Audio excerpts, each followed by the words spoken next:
Tucked inside the 1,603-page spending bill, a slew of holiday bonuses for special interests. Nothing to do with funding the government, but lots to do with the powerful getting help with their priorities.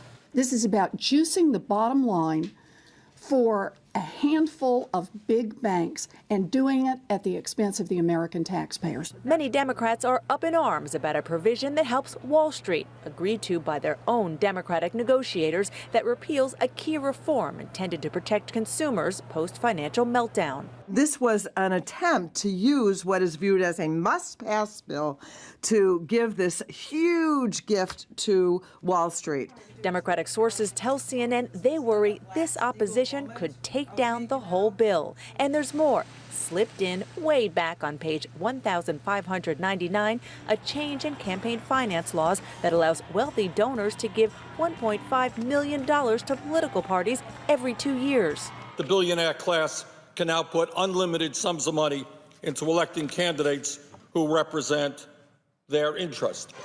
Other add-ons, a new rule easing First Lady Michelle Obama's controversial healthy school lunch standards.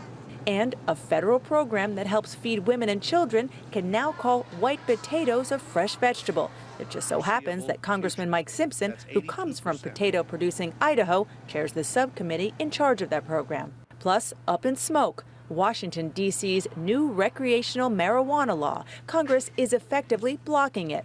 And score a win for GOP opponents of light bulb regulations. This would do away with the ban on traditional incandescent light bulbs.